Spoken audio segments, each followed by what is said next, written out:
السلام عليكم ورحمة الله وبركاته. الحمد لله والصلاة والسلام على سيدنا محمد نبي الأمي وعلى آله وصحبه أجمعين. Dear brothers and sisters, السلام عليكم ورحمة الله وبركاته. Welcome all of you with your program Fatwa Live that comes to you on the 22nd of January from Houston, Texas. The first question tonight, this is the first part of the Fatwa. If the money for Hajj is a gift from a relative, can I go to Hajj even though I have debt for credit card and banks? As far as the expenditure, it is okay since it was provided to you as a gift, not from your own money, from a relative or not a relative.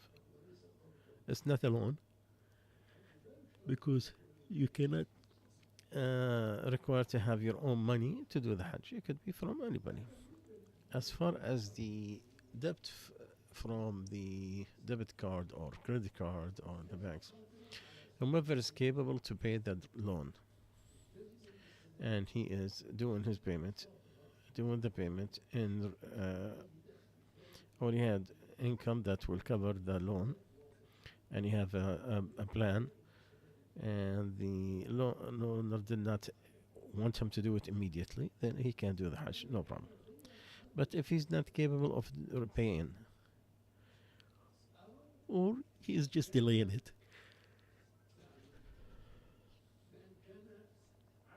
or he is incapable to pay, or the bank is asking him to pay immediately, and the Hajj is going to delay him from the paying, then he cannot do the Hajj because giving the loan back is prior over Hajj.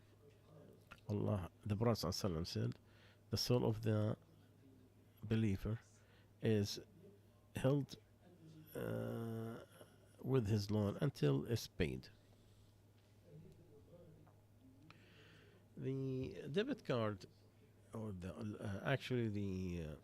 credit card are loans that are riba, and you need to do it to pay it as fast as you can. If the Hajj is going to delay to get out of riba, is it required to put paying the loan that has riba than the Hajj?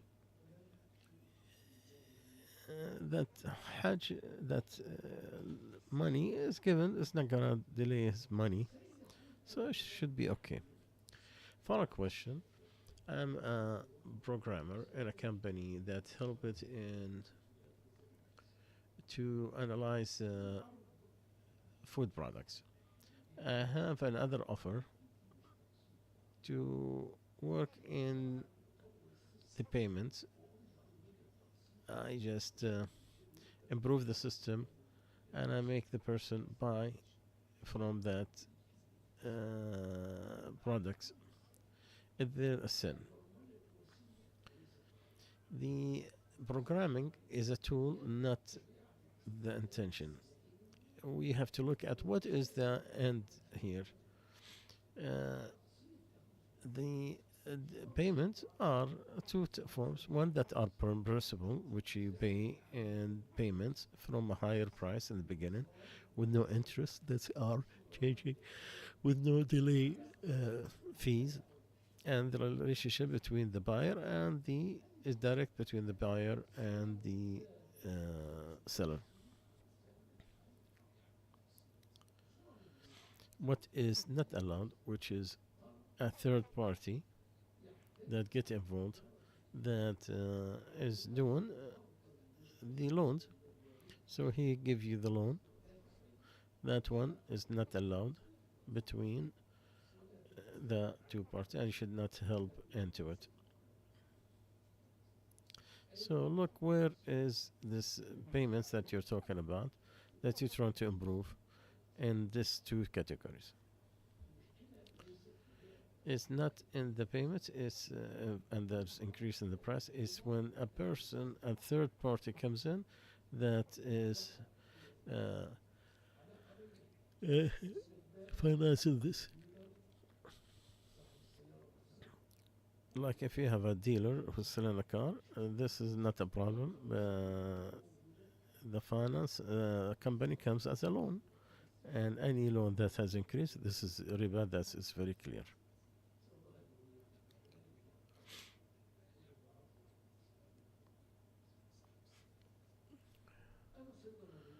The final question: I'm a pharmacist. I work in the insurance, the health insurance, and we have different. There is like life insurance. I have nothing to do with it.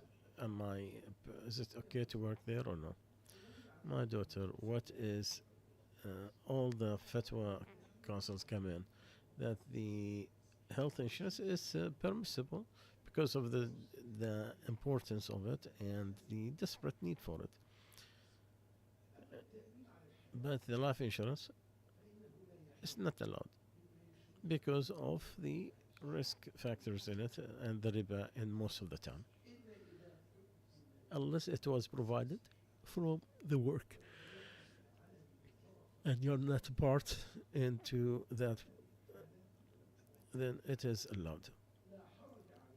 It is okay to work on the way that you described it because you have nothing to do with the life insurance and you just deal with the health insurance. May Allah make you successful. The final question: I live in Chicago. I drive a limousine. Can I buy a car from Ford Company and I get the finance from the bank of the same company? Is that allowed or no? Again, I remind you what happened earlier. To sell in payments is not a problem. The problem is in the way you finance it. The loan that is increased, that is riba, that is not allowed, no doubt. But in this special condition, if the one who given the loan is the same owner of the company, this is something is disputed between the scholars. Some who allowed it,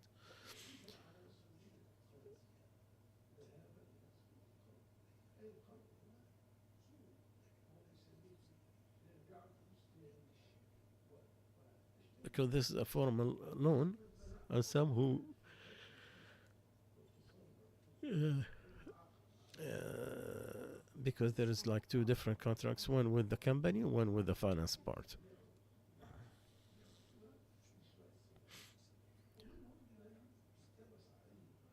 And some who did not make any decision on it. So when there is no other alternative, it is better than the clear riba that the buyer, the seller, and the financing are two different entities. And what's better than this? To go to an Islamic company that's going to finance this for you, and this way you don't have to worry about it.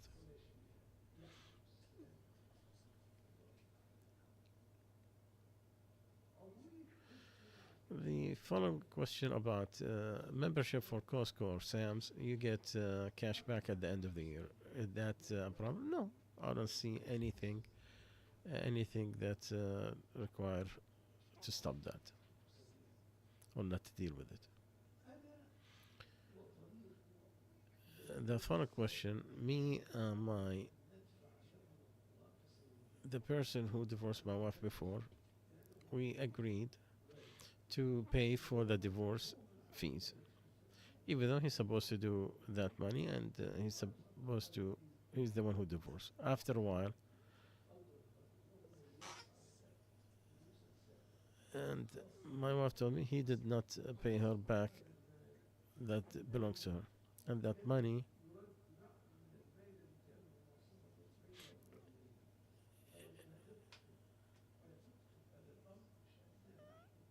And he told me not to interfere between me and her. But this money is for the divorce. That allowed. My dear brothers, your the claim of your wife is claiming something on her ex-husband. The Prophet ﷺ, peace be upon him, if people are following their accusations, then people will accuse the money of others.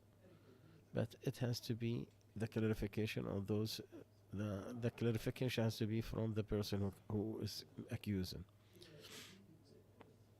So don't make it bigger, and the person who can buy uh, his honor with his money. I do not mix it.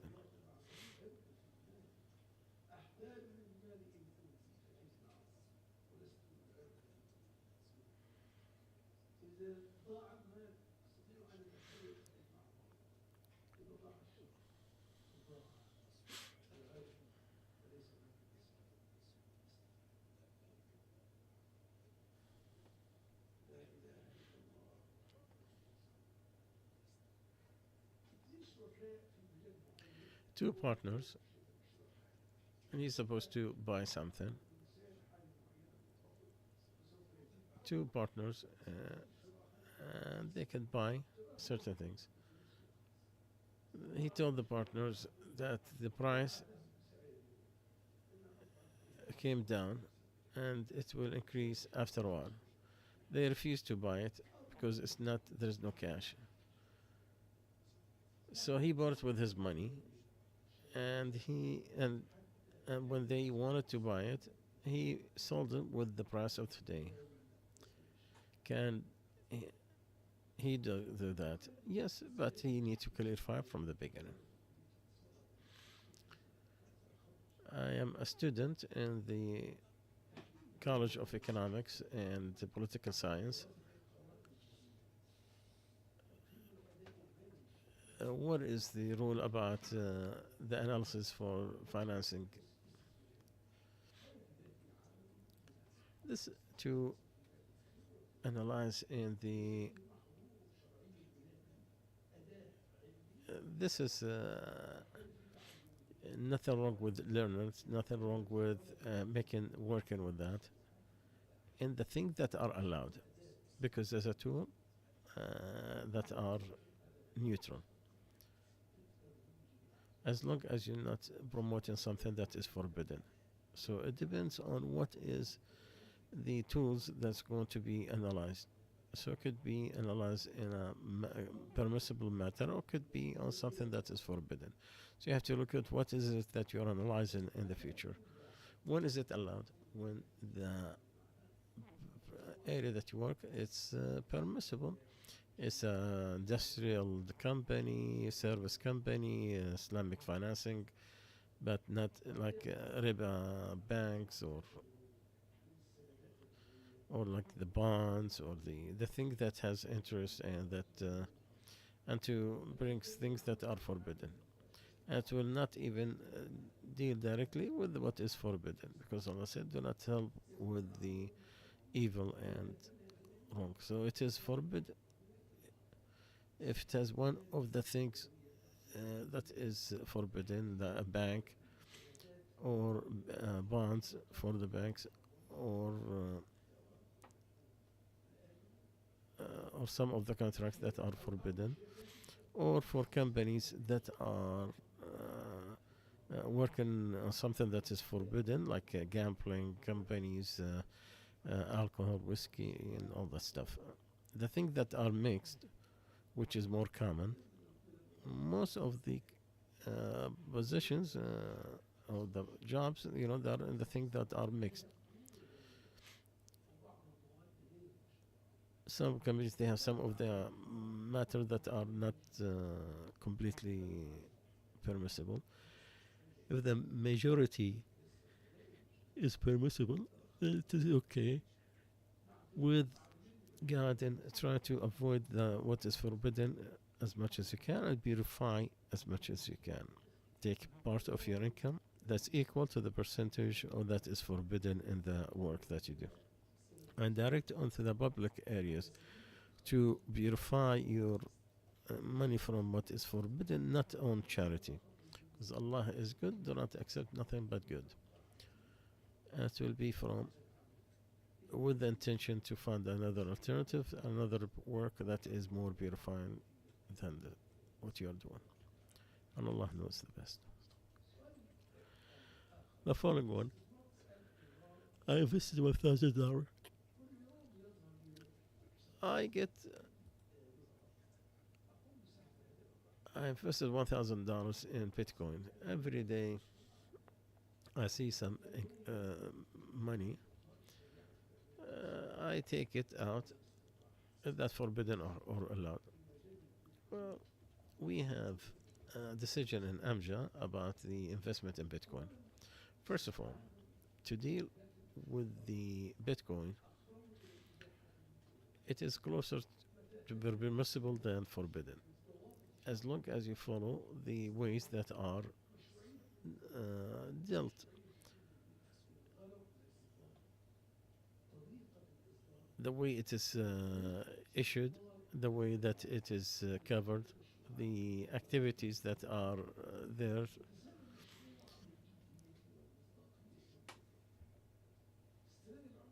To hold the currency, and it's not like a place to bid.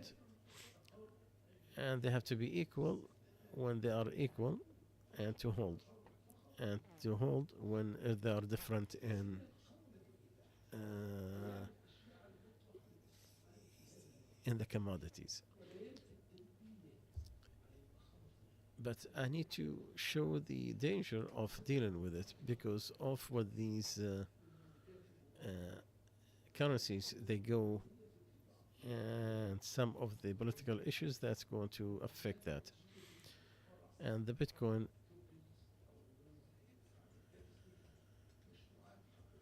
it's it has to come with something that are truly there. Some of the scholars who said to forbid is forbidden, it's not enough to stop it because some of it is also happens with the currency that are coming from the banks. So the Bitcoin does not come from a central bank or country, so it doesn't have a value that is guaranteed, and there's no acceptance from so that n- does not give it that power in the dealing, and the fluctuation that is very vast in it, and this is something that is to be looked at in this change to hold, and that happens when you take it with the names of the ones who are doing it during the work shield. That's the only way to prove the ownership. Without that, there's no true. So we are asking people to be careful when you deal with it as much as you can, because it's the risk in it is very, very, very big. Wallahu alam.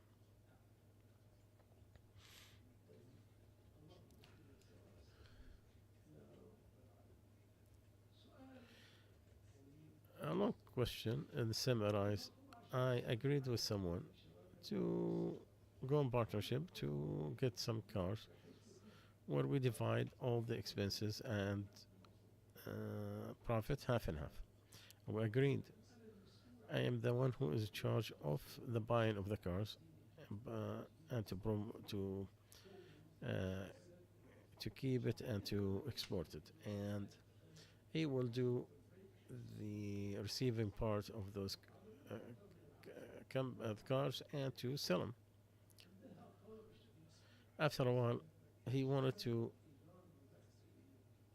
he wanted to have a rent for a place that he owns, because he stopped that place to promote the cars, even though nothing was promoted during that area, or and nothing is done in that place, and never that office never been used for that. What is the rule in this act, and can he ask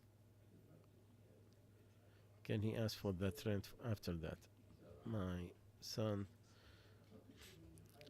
we have to distinguish between two matters. if there was an agreement beforehand that this is a rented office for the company,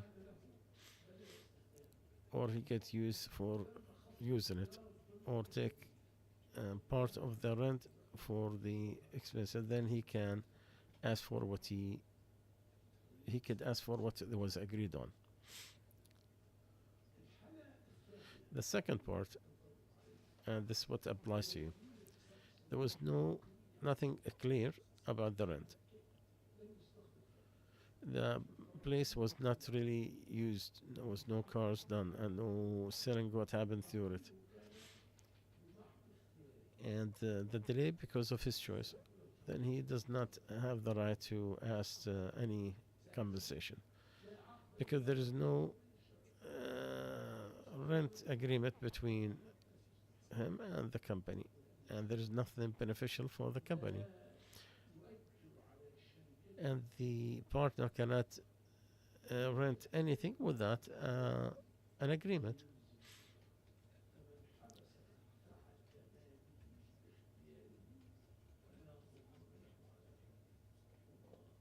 And the rule is whomever held a benefit from his own money to his own money, there is no guarantee that or compensation for it. Allah knows the best. Following question.